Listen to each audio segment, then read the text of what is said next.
यज्ञ कराने के लिए क्या विचार बनाया था पहले? कहा जमदग्नि मुनि को बुलाया जाए। जमदग्नि ऋषि को बुलाया गया। गुरुदेव थे और गुरुदेव से पूछा, यह बताइए सबसे जल्दी कौन से देवता प्रसन्न होते हैं? गुरुदेव कहने लगे, जिसको ध्यान कर लो वही प्रसन्न हो जाता है देवता।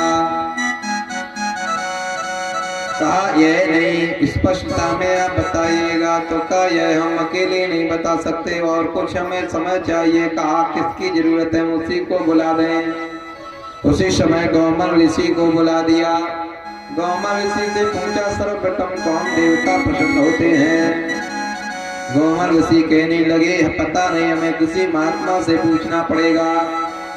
महात्माओं की टोली जा रही थी। महात्माओं से पूछा, यह बताइए सबसे जल्दी कौन देवता प्रसन्न होते हैं? महात्मा कहने लगे, कोई कहने लगा विष्णु, कोई कहने लगा शंकर, कोई कहने लगा पार्वती, कोई कहने लगा महाशक्ति, कोई कहने लगा कालका, कोई कहने लगा चंडी, कोई कहने लगा मनसा देवी। नाना प्रकार के भागों में नाना शब्दोच्चारण होते हैं। ऐसे शब्दोच्चारण होते होते जाकर के जैसे शब्दोच्चारण होते जा रहे थे, वैसे जो संत महात्मा सब उच्चारण करते उसी समय होते, उसी शब्द के पीछे वही मूर्ति स्थापित हो जाती। यह देख करके देवदंत ब्राह्मण वह चकरा जाते हैं। वह विद्वान कि पता नहीं यह देवता का जिसका नाम लेते वही खड़ा हो जाता है। अब मैं कैसी परीक्षा लूं कि कौन देवता जल्दी प्रसन्न होते हैं? संत महात्माओं का ताता सा लग गया। कहा वहाँ देवता प्रकट हो रहे हैं, वहाँ देवता प्रकट हो रहे हैं। और संत महात्मा आ गए। यही प्रश्न रखा गया, क्या आप यह बताइए कौन देवता सर्वप्रथम प्रसन्न होते हैं? तो कोई कहने लगा चंडिका, कोई कहने लगा बाराही देवी, कोई कुछ कहने लगा, कोई कुछ देवता का नाम लेने लगा, कोई अपने पितरों देवताओं का नाम लेने लगा। इस प्रकार से सभी देवता जो जिसका नाम ले संत महात्मा, सभी वह देवता वहीं खड़े हो जाएं, तत्काल प्रकट हो जाएं।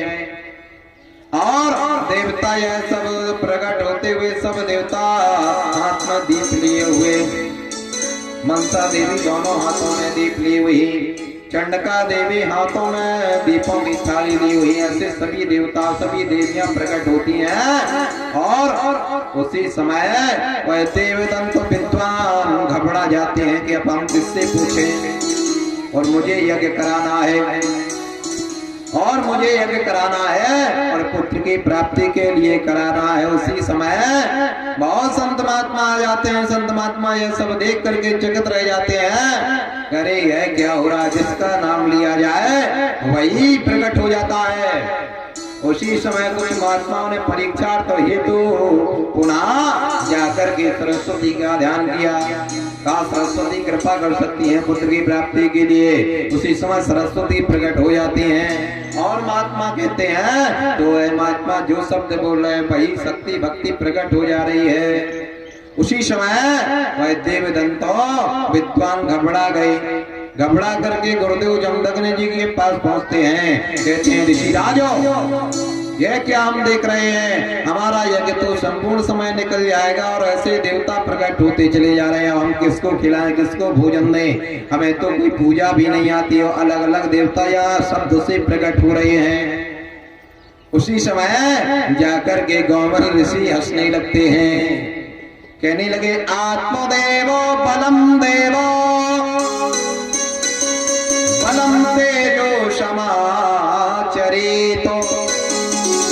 खंड खंड स्थानेनो बल प्रदानेन पूज्यते। कहने लगे महात्मा गौमल ऋषि, आत्मदेवम, आत्मा में जो देव विराजमान है वही है, वही सच्चा है, वही देवता काम कर सकता है और कोई दूसरा नहीं। कहा पृथक पृथक स्थानेनो, पृथक पृथक स्थान में भी जाओगे तो वही ध्यान आएगा। दूसरा देवता भी ध्यान नहीं आता है। जो आपके हृदय में निवास करता है उसी की पहले छवि आएगी। अक्सर जो भक्ति ज्यादा करता है उसको यह परीक्षा है। कैसे परीक्षा आपके इसी यज्ञ में हुई है। ये तो मैं कई बार परीक्षा ले चुका हूँ। देवता अपने आप दर्शन रूप देते हैं, लेकिन जैसे कि कल हमारे परमानंद जी भगवान की सेवा करते हैं, हनुमान जी महाराज की सुबह से, पंडित जी भी करते हैं, पर हम पीछे खड़े हुए माता भगवती के याचना कर रहे थे। उसी समय आप पहुंच जाते हैं, आप खड़े हो जाते हैं, माता भगवती को प्रणाम करने पहुंचे थे और माता भगवती को प्रणाम करके बोल क्या रहे थे वो खुद स्वयं उनको पता नहीं था, पर हमारे कानों में झनक पड़ी। वह जाकर के भगवान शंकर का जप कर रहे थे, पर माता भगवती नो खड़े थे तो मंत्र उनके मुख से निकल रहा था, ओम त्र्यंबकम यजामहे। तो मैंने कहा इनको शंकर भगवान में बड़ी रुचि है, क्योंकि जिस देवता की जिस हृदय में रुचि होती है वो बनाए दूसरे देवता के पास खड़ा हो तो पर सर्वप्रथम उन्हीं के ध्यान और उन्हीं की रचना और उन्हीं का ज्ञान आता है। वही आत्मा बताया, वो बिल्कुल ठीक बताया। माँ भगवती स्वयं कह रही है कि आत्मदेवो बलम तेजो। माता भगवती कहती है जो आत्मा में बसे हुए चित्र है उसी की पूजा करो, आपका कार्य सिद्ध हो जाएगा। फिर माता भगवती तत्काल प्रकट होती हैं।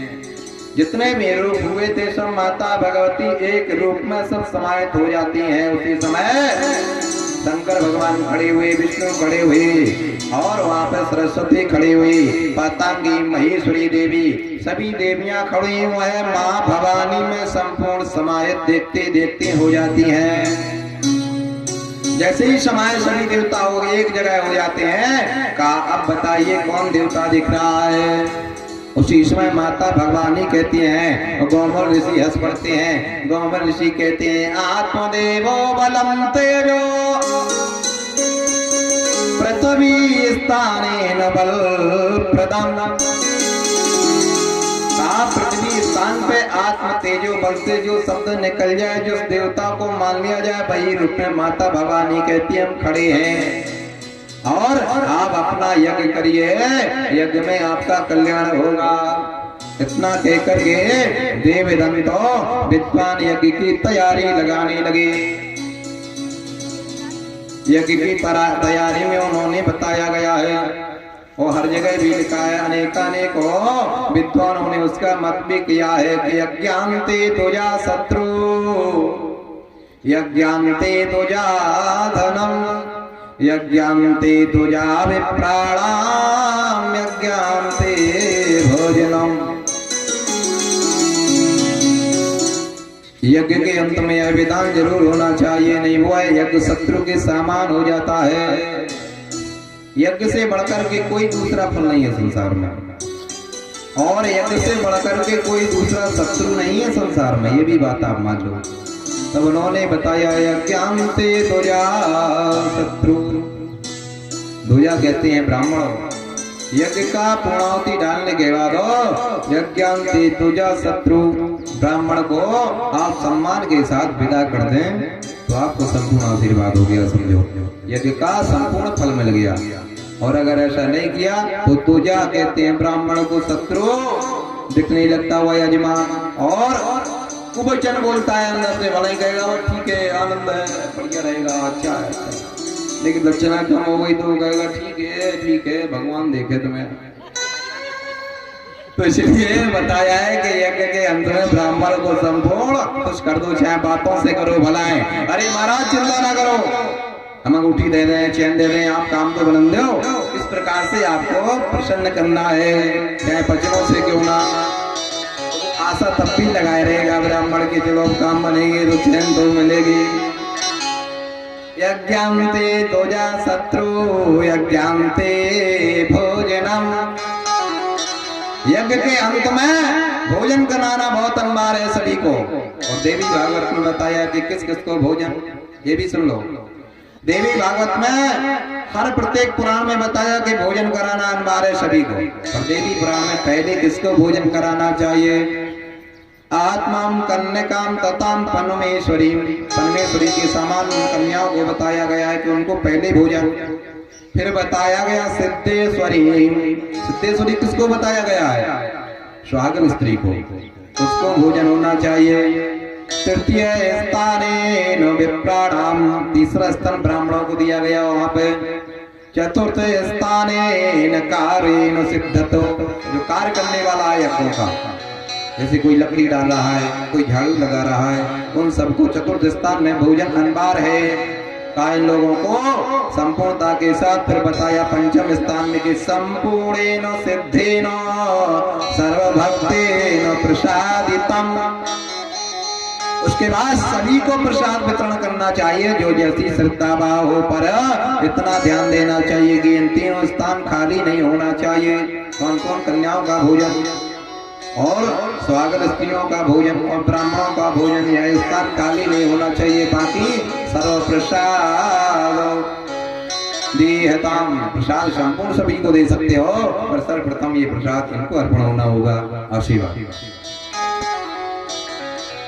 आपके बीच में राघवेंद्र सरकार विराजमान आ चुके हैं। यह राघवेंद्र सरकार का जब यज्ञ हुआ था तो आपने राघवेंद्र बनकर ही काम किया है, हनुमान जी की तरह यहाँ पे दोनों रूपों में।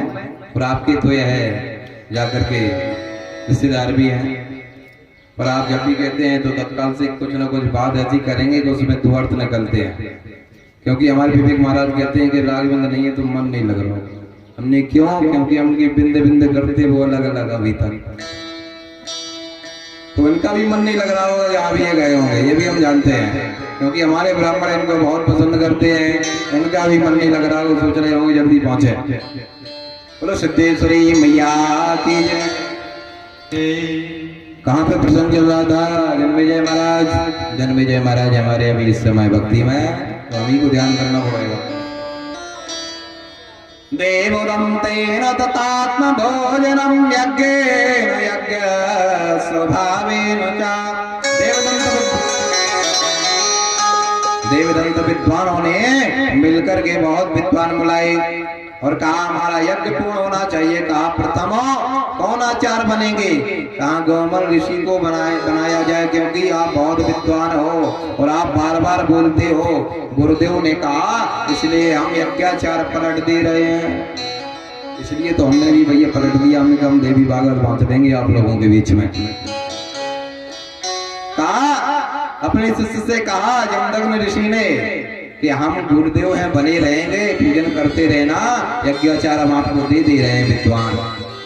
तो उसी समय गौमन ऋषि को दे दिया, वह विद्वान था।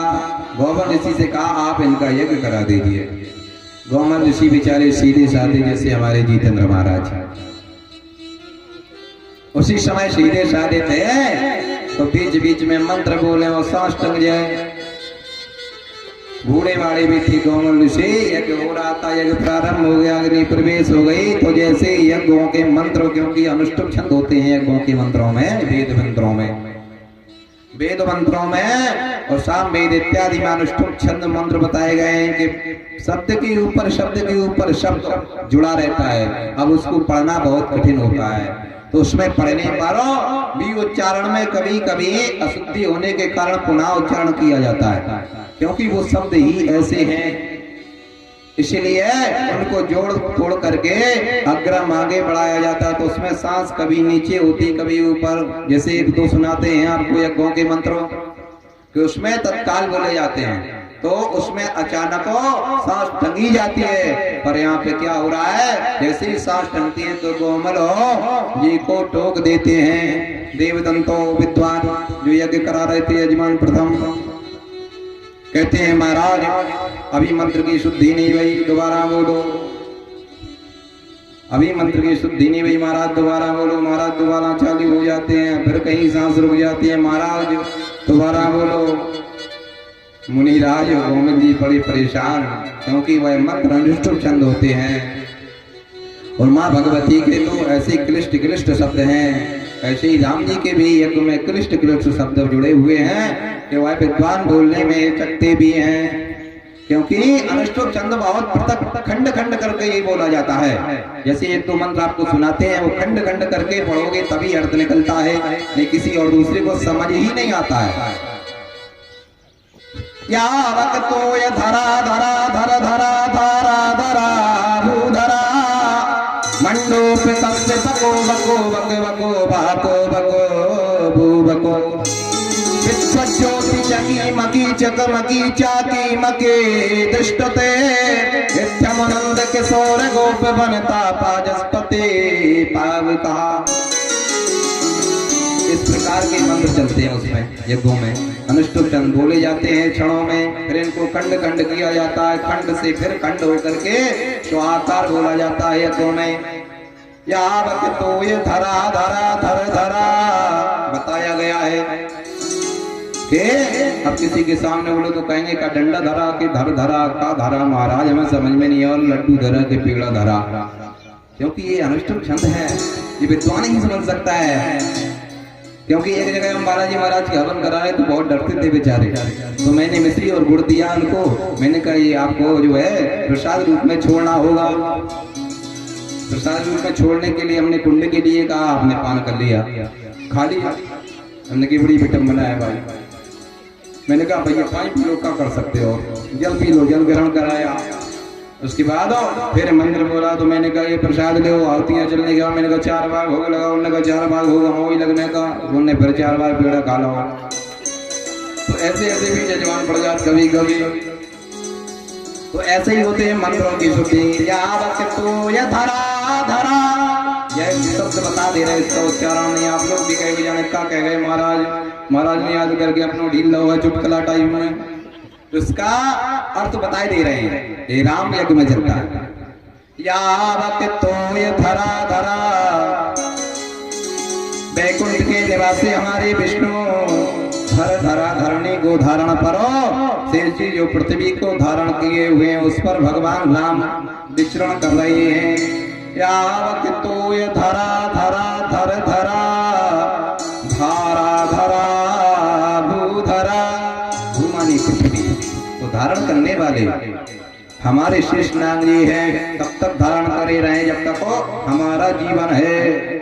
क्योंकि अगर वो धारण किए रहेंगे तो हम सुरक्षित रहेंगे, हम सुरक्षित रहेंगे तो हमारा यज्ञ सुरक्षित रहेगा। यावत तो ये धरा धरा धर धरा धारा धरा भूधरा, यावत 4 चमरो चामी कृतम चामरम। राम और रावण की जब तक चर्चा पृथ्वी पर होती रहे, रामायणम श्रूयते, जब तक रामायण चलती रहे संसार सागर में तब तक हमारा यज्ञ चलता रहे और तब तक हमारी पृथ्वी पे कोई पाप ना हो। राधा राधरा भूधरा, यावत 4 चमरो चामे कृतम चामरम, यावत रावण राम राम रमणम, जब तक राम और रावण की चर्चा चलती रहे, यावत रावण राम राम रमणम रामायणम श्रूयते। हर घर में जहाँ रामायण होती है वहाँ आप भक्तिमय यज्ञ के सामान्य उपस्थित बने रहे, जैसे इस यज्ञ में है। यावत तो ये धरा धरा धर धरा, तब तक हमारे संसार सागर में आप राघवेंद्र सरकार के रूप में इस पृथ्वी को धारण और विचरण कर रहे हैं जंगलों में, वैसे हमें परमात्मा के रूप में आप यहाँ उपस्थित होकर के इस यज्ञ को पूरा करें। इस प्रकार के श्लोकों का अर्थ बताया गया है। इसी प्रकार से सामवेद में भी आया है, मेघानाथ घटा घटा घट घटा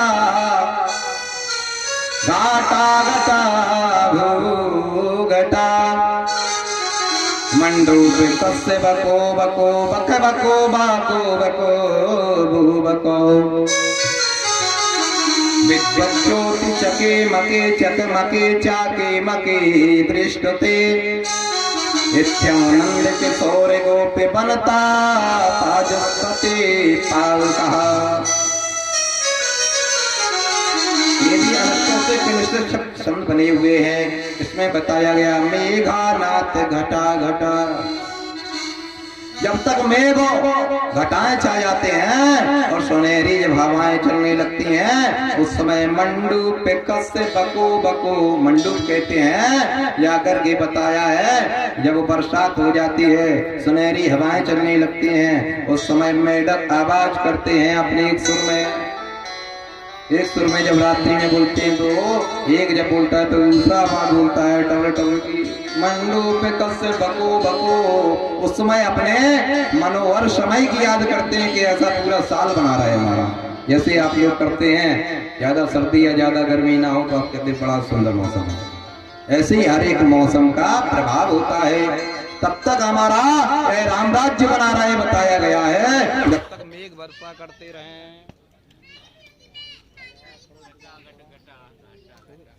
हेलो,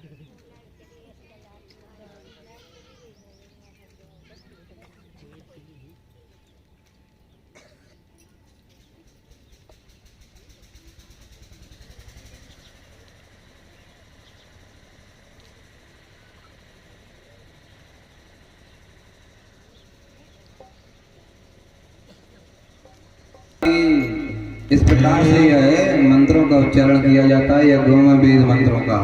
अब यही उच्चारण अगर ऐसा करने लगो ना, पकू पकू बाको बको भू बको विद्वत ज्योति, तो 10 मिनट नहीं लगे अभी मैदान खाली हो जाए। कहा महाराज गा रहे, कहा सुना रहे, कछु नहीं समझ आ रहा। तो ये तो वही समझ सकता है जो पढ़ा हो उसको। अब हर कोई तो पढ़ेगा नहीं। क्यों नहीं पढ़ेगा? क्योंकि हर किसी के लिए मना है, ये हर किसी के लिए वेद मंत्र मना है। वेद मंत्र है कोई नहीं पढ़ सकता, जिसका यज्ञोपवी संस्कार हो गया हो वह पढ़ने का अधिकारी है और कोई नहीं है। अगर यज्ञोपवी संस्कार नहीं है तो वह वेद का अधिकारी नहीं है। पुराण तो पढ़ सकता है, यह जो बाँच रहे हो आप लोग सुन रहे हो ना, वो पुराण है, वेद अलग चीज है। वेदों की जो ऋचाएं हैं वह विद्वान पढ़ सकते हैं, और जो यज्ञोपवी धारण करता है उसे ही पढ़ सकता है, वेद कोई दूसरा नहीं। तो वेदों के उच्चारण बड़े कृष्ट होते हैं। तो यही पर क्या कृत हो रहा है, देवदत्त अपने यज्ञ में गोविंद जी को बार बार टोक देते हैं कि आपका संकल्प है वह हमारा संकल्प संपूर्ण कराइएगा और आप शुद्धिकरण से मंत्र बोलिएगा। जबकि कभी पूजा पाठ में विद्वानों को टोकना नहीं चाहिए, बेचारे बुजुर्ग थे, तो बुजुर्ग होने के कारण गौमल ऋषि हाथ जोड़ लेते हैं और यमदग्न ऋषि से कहते हैं आपने अपने यजमान के यहाँ ऐसा विधाया। हर बात में वह टोकने लगते हैं। कल का समय और रह गया है, संपूर्ण हो जाए, इसके बाद आज से हम यज्ञ करना बंद कर दें। जब मेरी वाणी रुदन होने लगती है, कंठावरोधने, कंठ का रुदन जब होने लगता है तो उस समय शब्द नहीं बनता है, उस समय उच्चारण भी गलत होने लगता है। तो उसी समय गौमल जी कहते हैं चलो किसी प्रकार से यज्ञ संपूर्ण कराएंगे, फिर पुनः लास्ट के दिनों वही कृत बना। फिर पुनः जाकर के देवदत्त ब्राह्मण तोड़ देते हैं, कहते हैं अभी पूर्णावती में दोबारा मंत्र बोलिए, प्रभु शुद्धि अशुद्धि रह गई है। गौमल ऋषि क्रोध में आ जाते हैं। गौमल ऋषि जैसे ही क्रोध में आते हैं उसी समय गौमल ऋषि कहते हैं हम आपको श्राप देते हैं, आप नित्य प्रति मुझे टोकते रहे हो और टोकने के कारण बहुत बड़े आप विद्वान बनते हो कि जाओ यह संकल्प तो तेरा पूरा होगा, पर तेरे यहाँ पुत्र के लिए जो संकल्प है वह पूरा होगा, पर पुत्र मूर्ख पैदा होगा। तू जितना बड़ा विद्वान बनता है उतना ही तेरा पुत्र मूर्ख कहलाएगा। ऐसा कह करके श्रापित कर देते हैं। यज्ञ की पूर्णावती ढल जाती है, यज्ञ में चारों तरफ अल्लाह फैल जाता है, यज्ञाचार्य रुष्ट हो गए हैं, यज्ञाचार्य रुष्ट हो गए हैं। उसी समय जमदग्न ऋषि आते हैं। जमदग्न ऋषि कहते हैं क्या कारण बना। जमदग्न ऋषि को पहले से ही पता था।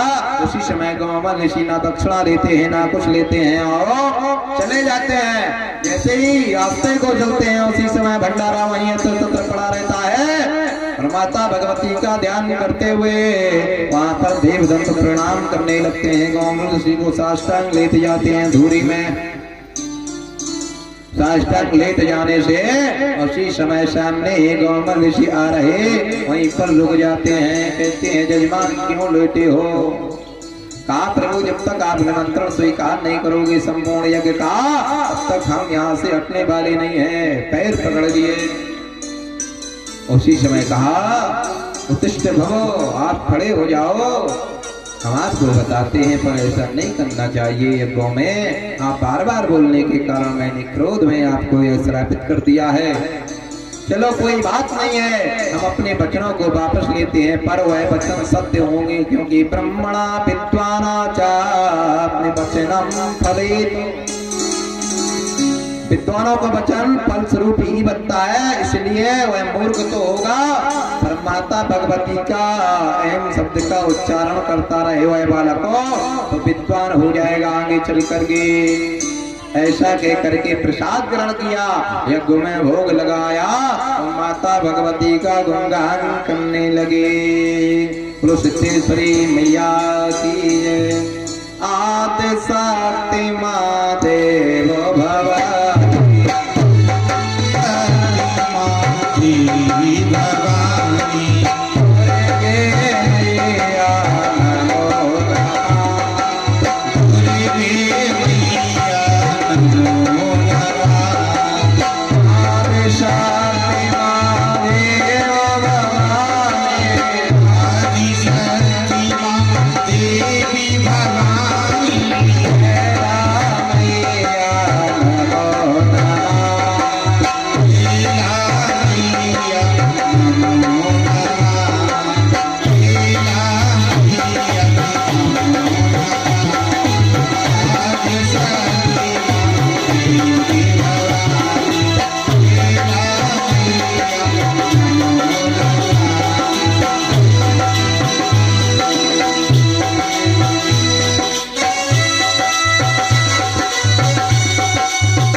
सिद्धेश्वरी मैया की।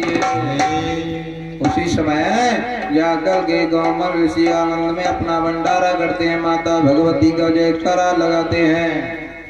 समय बीता, माता भगवती की कृपा हुई, एक बालक उत्पन्न हुआ। बालक बड़ा सुंदर था, बहुत मनोहर था और जाकर के ऋषिराज के यहाँ पहुंच जाते हैं। कहा इसका नामकरण संस्कार कर दीजिए। नामकरण संस्कार के लिए गुरुदेव कहने लगे इसके तो स्वयं नामकरण संस्कार हो जाएंगे, कोई नामकरण संस्कार की जरूरत नहीं है, क्योंकि गुरुदेव समझ गए कि इसका तो लक्षण दूसरा है। जमदग्नि में ऋषि कहने लगे क्योंकि इसको श्राप है, इसलिए इसका नामकरण करेंगे और फिर उसके बाद नाम के हिसाब से कहीं इसका कठिन कहना शब्द ना हो जाए। उसी समय गुरुदेव ने टाल दिया, कहा भी ये बड़ा हो जाएगा तब नामकरण संस्कार करेंगे, अभी नहीं, अभी तो इसको लल्ला कहकर के पुकारते रहो। तो आज भी लोग भाग जब नाम नहीं लग पाते तो वह लल्ला कहकर के पुकारने लगते, तो वो लल्ला ही बजते रहते हैं।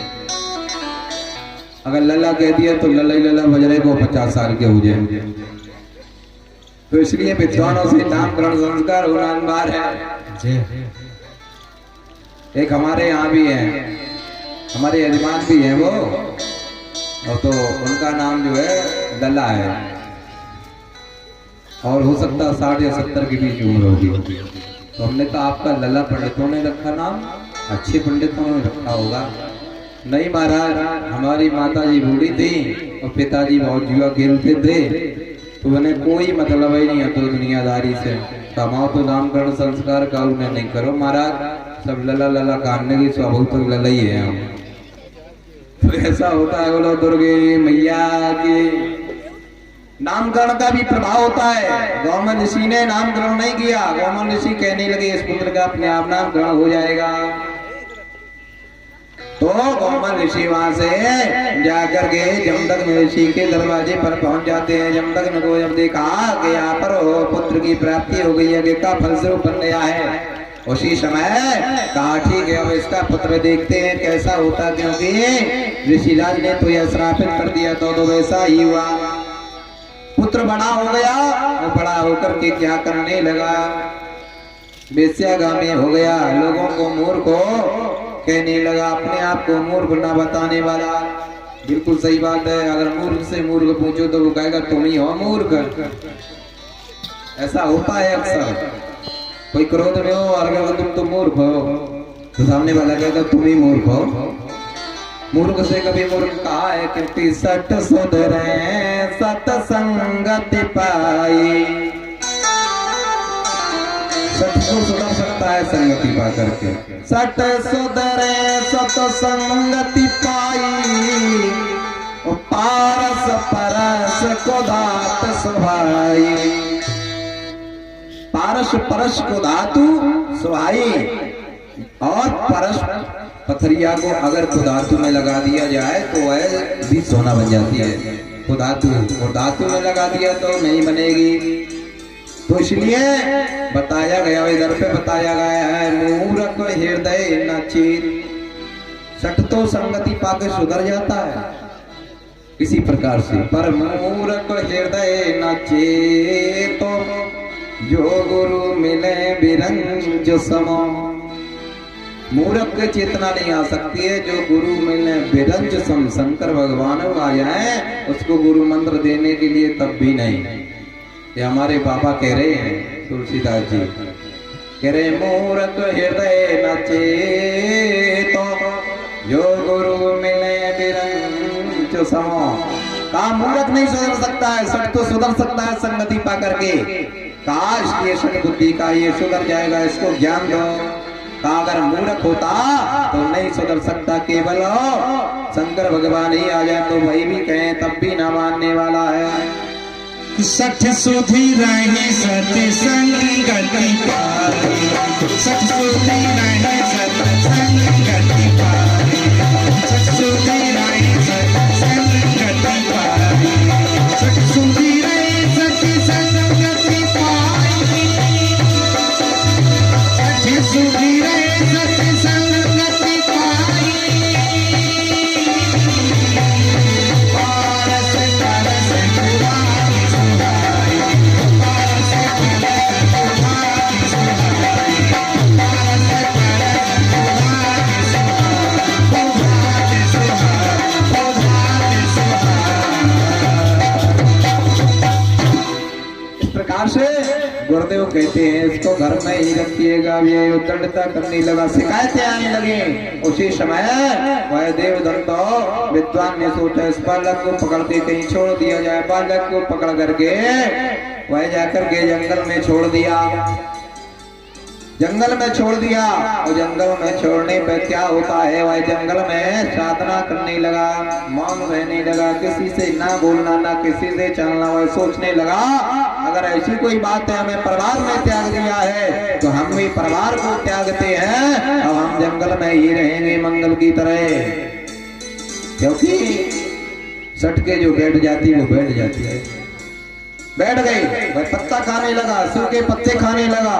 पर जिस दिन सूखे पत्ते खाए उस दिन पंचमी थी, तो पंचमी के दिन जो व्रत धारण कर लेता है, माता भगवती कहती हैं उसको संपूर्ण शक्ति प्रदान होती है हमारी, चाहे आलस में करे, चाहे बुद्धि से करे, चाहे कुबुद्धि से करे, पर व्रत अगर माता भगवती का पंचमी का कर लेता है जो, उस समय जाकर के माता भगवती उसको आशीर्वाद देती है।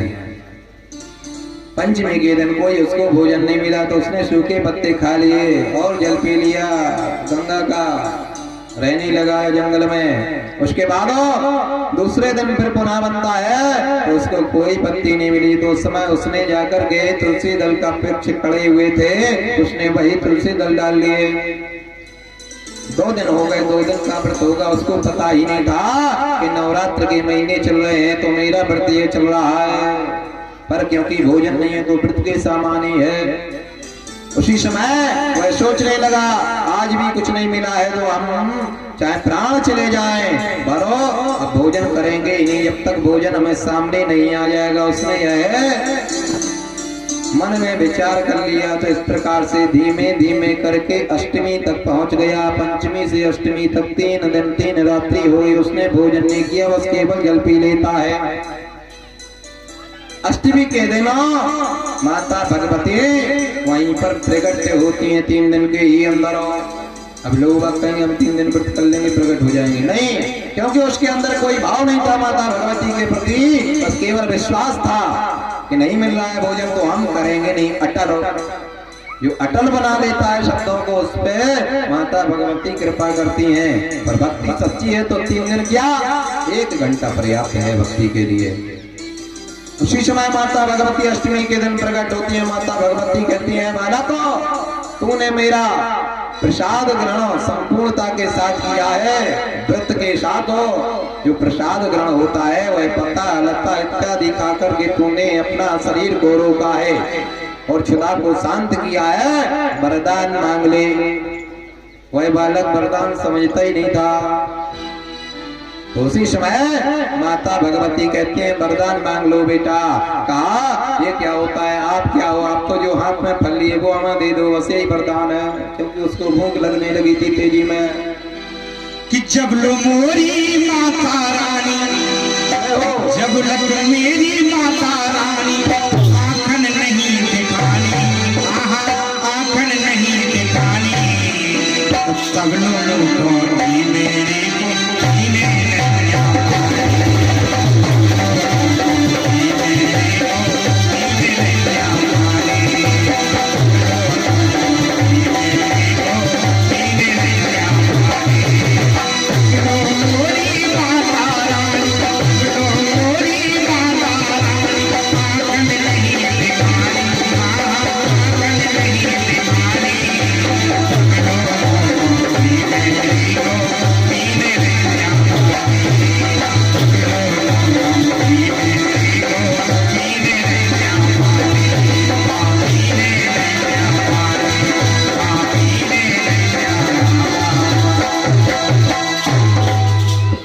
सिद्धेश्वरी मैया की जय। उसी समय माता भगवती सामने कहती है बेटी है क्या फल बेटा, हम कई फल देंगे, यशो वरदान मांग लीजिए आपको नित्य प्रति फल मिलेंगे।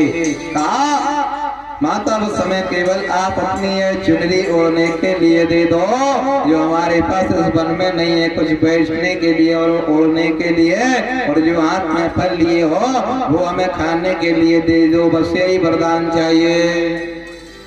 इतना कहकर के माता भगवती हंस पड़ती हैं और माता भगवती कहती हैं बालको जाओ, ये मैं चुनरी क्या तुम्हें संसार का बिछोना और राज्य देता हूँ, आनंदित समय रहेगा। और तूने जो मांगा है वह फल, एक फल क्या संसार में जीवन कई फल प्राप्त होंगे। उसी समय माता भगवती कहती हैं वह चुनरी को उड़ा देती है उस बालक पर, वह देवदंत बालक पर उड़ा देती हैं। उसी समय वह प्रसन्न हो जाता है, कहता है चलो कुछ तो मिला, और आप कहाँ रहती हो ये बताया। उस बालक ने पूछा आप कहाँ रहती हो, और आप बड़ी सुंदर लग रही हो, और आपकी ये माला सुंदर लग रही है, ये भी दे दो। उसी समय माता भगवती हंसती मुस्कुराती वह मणियों की माला भी दे देती है सुंदर, वह गले में धारण करने लगता है। उसी समय माता कहती है आज का दिन बीत जाने दो, कल इस माला को धारण कर लेना। उसी समय वार्तालाप करते करते माता अष्टमी तिथि से लेकर के नवमी तिथि में प्रवेश कर जाती हैं। नवमी तिथि में जैसे ही प्रवेश करती हैं उसी समय माता चलने लगती हैं, कहने लगती हैं अब तो समय हो रहा है, मुझे भूख लगी है। माता कहती हैं और फल एक ही है हाथ में, अब तुमने ले लिया ये फल तो फिर मैं कैसे खाऊंगा, इसलिए अब हम जा रहे हैं। उसी समय वह बालक कहने लगा माता आपकी पायल बड़ी सुंदर लग रही है।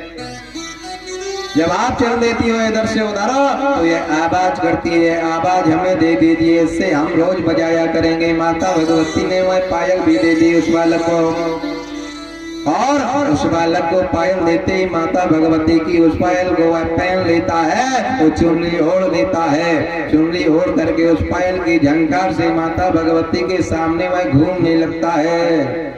जैसे ही घूमता है उसी समय उस पायल की छन की आवाज होती है। माता भगवती स्वयं वहां पर हंसती मुस्कुराती हुई पुष्प वर्षा कर देती हैं, पुष्प वर्षा कर देती हैं। उसी समय माता भगवती कहती हैं जाओ तुम्हारे वरदान संपूर्ण होंगे। जैसे ये शब्द निकाला उसी समय फिर वह बालक रुक जाता है। कहा माता वरदान क्या होता, फल ले जा रही हो वो दे दो। पुनः फल मांगा, कहा ठीक है फल का समय आ चुका है, यह फल ले लो, पर वरदान नहीं लेना है। क्या अब तो हमें जो लेना था वो ले लिया। कहा जो वस्त्र ले लिया है वस्त्र का ध्यान रखना, किसी और को ना देना, नहीं तुम्हारा ज्ञान चला जाएगा बेटा, आज से तुम विद्वान बनने लगोगे। और कहा एम शब्द का उच्चारण कर दिया माता भगवती ने। कहा इस शब्द को हमेशा रटते रहना, पर मूर्ख की जो बात बैठ जाती है वो बैठ जाती है। कृत्यम चात्मसटाम बुद्धिम तथात्मजाम चेतनाम सत्संगम तथा ज्ञानाम भक्ति ज्ञान रूपिणी। ज्ञान रूपिणी देवी माता भगवती को कहा गया है, वह एम शब्द मिला। एम शब्द सरस्वती का है, सरस्वती के शब्द को उच्चारण बीज मंत्र को करने लगा। उसी समय माता भगवती चल देती हैं। वह बालक कहता है माता भगवती अब आप कब आओगी यहाँ? अगर मेरी यह चुनरी कहीं खराब हो गई या कहीं फट जाती है, टूट जाती है, तो फिर क्या होगा, मैं किसको ओढ़ करके सोऊंगा? माता भगवती कहती हैं यह चुनरी में अनेकानेक चुन्नी प्रधानता मिलेंगी। इतना कहकर के माता भगवती चल देती हैं, अंतर ध्यान हो जाती हैं। पुरुषोत्तेश्वरी मैया की जय। उसके बाद वह बालक चुनरी को ओढ़ करके एम शब्द का उच्चारण करता है। एम शब्द उच्चारण करते करते जंगलों में कई लोग आते हैं, पूछते हैं कि आपको चुनरी ये कहां से मिली है? तो वह कहता है एक माता आई थी उन्होंने दी है। कहा माता कैसी? वह बताने लगा पायल पहने हुई थी, एक माला पड़ी हुई थी, वह भी मैंने ले ली उनसे, और कल परसों अगर बुआई तो और कुछ ले लेंगे तुम्हारे लिए, बताओ क्या लेना है? कहा अरे नहीं। कहा अगर माता आई तो मेरा एक काम करा दो। कहा मेरे बालक की विवाह नहीं, बालक का विवाह नहीं हो रहा, वह करा दो एक कन्या से। उसी समय उसने माता को रात्रि में पुकारा कि माता आप आओ, मैंने एक लोगों को वचन दे दिया है, आप उनका काम कर दो, चाहे भलाई हमें आप हो, वह फल के बदले में पूरा जीवन ले लो। ऐसा किया, माता तत्काल प्रकट हो जाती है। माता कहती है कैसा पुकारना हुआ बालक का? कहा माता एक मैंने वचन दे दिया है, एक कन्या का विवाह के लिए, क्या उसका होगा या नहीं? कह देना कि जाओ उस कन्या का विवाह राजघराने में होगा। ऐसा कहने पर जैसे ही वह दूसरे दिन आया, उसने पूछने पर कहा कि जाओ तेरी कन्या का विवाह राजघराने में होगा। यह देख करके वह चकित रह जाते हैं, कहते हैं अगर हो जाएगा तो हम आपको बहुत सम्मान देंगे। वह बालक फिर पुनः चुन्नी ओढ़ करके माता भगवती का एम शब्द का उच्चारण करते हुए ऐसा समय बीता कि वह कन्या का विवाह राजघराने में ही हुआ। तो पृथक पृथक सभी लोग उसको देखने के लिए जाते हैं। कहा फलाने की पुत्री का विवाह राजघराने में हुआ, किसने कौन सी पूजा बताई है? कहा एक जंगल में बालक रहता है, उन्होंने पूजा बताई थी। कहा वचन दिया था कि जाओ कल्याण होगा। लोग देखने के लिए तांता लग जाता है, तमाम लोग पूछने लगते हैं। वह बालक पुनः माता भगवती को रात में पुकारता है। माता भगवती आ जाती है। माता भगवती आ जाती है, तत्काल कहती है बेटा कैसा पुकारना हुआ? कहा बहुत लोग आने लगे हैं, अब तो हमको देख देख करके आपके नाम पे और हम पागल बना देते हैं, उनको कह देते हैं ऐसा हो जाएगा, वैसा ही होने लगता है। माता भगवती हंस पड़ती हैं, कहती है चिंता ना करो, संपूर्णता के साथ तुम्हारा राज्य होगा। ऐसा कहते कहते वह बालक को सत्य बोलते बोलते वह बालक सत्य नाम से पुकारने लगे। लोगों सत्यम भवति तथात्म ज्ञान यद्यपि देवीं भगवतीं दर्शनं तथात्मानं प्रियताम्। देवी भगवती की वह संपूर्णता के साथ मानने लगा और शब्द बोलने के कारण वह सत्यव्रत नाम से वह बालक का नामकरण संस्कार हुआ। जनता ने उसका नामकरण संस्कार किया। मेला लगने लगा। मेला लगने के कारण लोग कहने लगे हमारे भवन में निवास करने लगो आप, इस जंगल में क्या रखा है। वह बालक कहने लगा हमारी एक प्रतिज्ञा है, हम घर नहीं आएंगे जब तक हमारे घर वाले यहाँ नहीं आ जाएंगे संपूर्णता के साथ लेने के लिए। मैं किसी के यहाँ रहने वाला नहीं हूँ। उसी समय यूं ही है शब्द का। फिर माता को रात में बुलाया कि माता लोग कह रहे हमारे भवन में चलो। माता कहने लगी तेरे लिए ये भवन नहीं, कई भवन खाली होने वाले हैं, चिंता की कोई बात नहीं है। जिस घर से तुझको भगाया गया, जिस घर से तुझको ठुकराया गया, जिस जनता ने तुझको ठुकराया वह जनता से पहले पूजित हो जा तू, उसके बाद तू अपने घर जाएगा और राज्य करेगा और राज्य का अधिकारी बनके तो आनंद से मेरी स्थापना करेगा। उसके बाद हम संपूर्णता के साथ वहां पर मित्र करने आएंगे। माता भगवती ऐसा कहकर के अंतर ध्यान हो जाती हैं। पृथक पृथक हो ऐसा क्रम बदला, ऐसा क्रम बदला कि माता भगवती के नाम से वह सत्यव्रत के नाम पर ही वह जाकर के प्रसिद्ध हो गया। वन में रह करके एक दिन का समय जप कर रहा था माता भगवती का। माता भगवती का जप करते हुए उसकी वह मणिक माला टूट जाती है। मणिक माला जब टूट जाती है तो वह रोने लगता है कि आज से हम भजन नहीं करेंगे, माता भगवती की माला टूट गई है। जब कभी भजन करते समय अगर माला टूट जाती है तो समझ लेना चाहिए कोई समय खराब आने वाला है। उसी समय वह बालक रोने लगता है तो समय क्या कृत बनता है। एक यहाँ से राजन चलते हैं अपने जंगल की ओर और जंगल में घूमते घूमते वह शिकार खेलने के लिए जा रहे थे। कोई शिकार नहीं मिली, कोई शिकार नहीं मिली। उस समय वह उसी मार्ग से निकलने लगे जहाँ सत्यव्रत रहते थे, क्योंकि उनका नाम, उस बालक का नाम सत्यव्रत पड़ गया था। सत्य बोलते बोलते सभी की कामना पूर्ति करते करते माँ भगवती की कृपा से उसी समय वह जब कोई शिकार नहीं मिले तो राजा सीधे निकल जाते हैं। कहते हैं चलो उस बालक की ओर चलते हैं जहाँ यह बालक यहाँ पे रहता है, बहुत प्रसिद्ध है नाम से सत्यव्रत। तो जा रहे थे, रास्ते में एक सिंगर मिल जाता है, उसको वह बाण छोड़ देता है।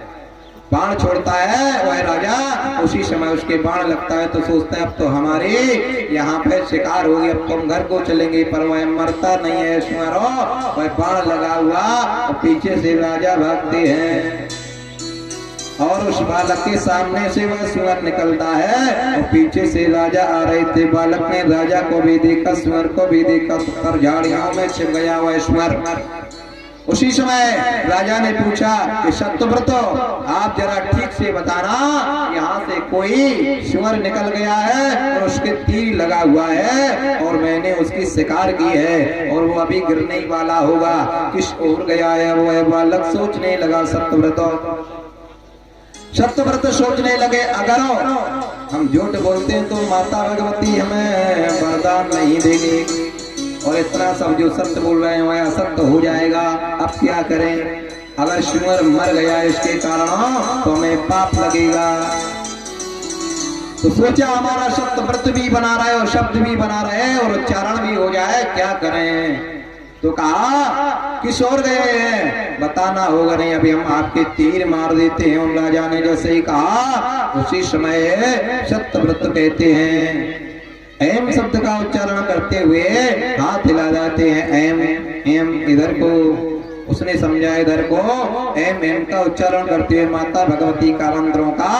उसी समय वह राजा उस ओर निकलता है और सुअर दूसरी ओर चला गया था। सुअर के प्राण बच जाते हैं और राजा भी भागता हुआ देख करके वह कुछ दूर जाने पर शांत हो जाता है। उसी समय प्राण बच जाते हैं। तो जिसके भी प्राण अगर बच रहे हो और अगर वहां पे झूठ भी बोल दिया जाए तो सत्य माना गया है। सत्यवृत्ति न पापे न भगवती जगदम्बिका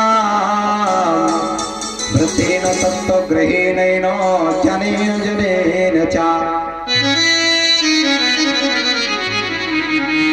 सत्यव्रत के घर में आवाज पहुंचने लगी सभी के कानों में कि एक बालक जंगल में रहता है, वह बालक सिद्ध हो चुका है, वह बालक जो भी कह जाता है संपूर्ण हो जाती है। बचनों को यह सुन करके पिताजी उनके देवदंत पहुंच जाते हैं, घर के पूरे परिवार लोग पहुंच जाते हैं। कहा हमारा ही बालक है, वन में देखिए आप। जब मूर्खता तब छोड़ दिया था तो कोई ध्यान नहीं दिया गया, और जब प्रभुत्ता में आया तो सभी लोग कहने लगते हैं कि हमारा बालक है, हमारा भतीजा है, हमारा चाचा है। उसी समय मेला सा लग जाता है। मेला सा लगने पर जगदंत सभी मेला में कहते हैं हमारा पुत्र है। उसी समय व्रत सत्यव्रत से पूछा कि आपके पिता है क्या? वो कहा ये मेरे ही पिता हैं, पर पिता वन में छोड़कर के चले गए थे। 3 दिन 3 रात्रि मैं भूखा रहा, पर मुझे भूख न लगने के कारण मैं मरना चाहता था। उसी समय एक माँ आई सामने और माँ ने फल दिया, उसी फल के कारण मैं आज तक जीवित हूँ और मुझे कोई भूख नहीं लगी है। उसी समय देवदंतों रोने लगते हैं, विद्वानों कहने लगते हमने बड़ी गलती की है, यज्ञ में हमें फल स्वरूप भोगना पड़ता है, इसलिए मैंने सोचा यह मूर्ख पुत्र है। सभी लोग जयकारा बोलते हैं। जयकारा बोल करके सभी लोग माल्यार्पण करने लगते हैं देवव्रत के। सत्यव्रत के देवताओं के सामान पूजित होने के कारण वहां से उसका नाम एक और पड़ गया, देवव्रत, सत्यव्रत और शठ। इस प्रकार से कई नाम होते होते वह देवव्रत के नाम से प्रसिद्ध हुए, सत्यव्रत के नाम से प्रसिद्ध हुए। घर आते हैं, राज्य का अधिकारी बना दिया। राज्य का अधिकारी बनाने पर माँ जगदम्बा की एक प्राण प्रतिष्ठा की, मूर्ति की प्राण प्रतिष्ठा में मूर्ति करके वह बहुत बड़ा भंडारा किया। उस भंडारा में माता जगदम्बा ने जो वचन लिया था कि मैं स्वयं तेरे यहाँ आकर के नाचूंगी, उसी समय माता भगवती वहीं प्रकट होती हैं भंडारे में और जयकारा लगाती हैं। जयकारा लगाते लगाते वहीं नाचने लगती हैं। माता भगवती जी वहीं नाचती हैं, सभी लोग नाचने लगते हैं और उस बालक का चुम्बन करने लगती हैं। चुम्बन करते करते देखा कि माता के पैर में एक ही घुंघरू बंधी हुई है, दूसरा कहाँ है?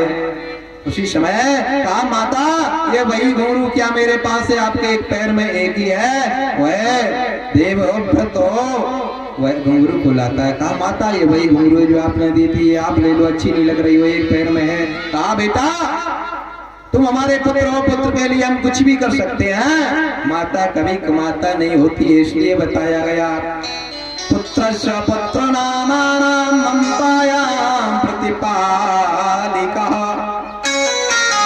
प्रतिपालस्य शब्दानां मातृजीवितं पुत्रस्य च।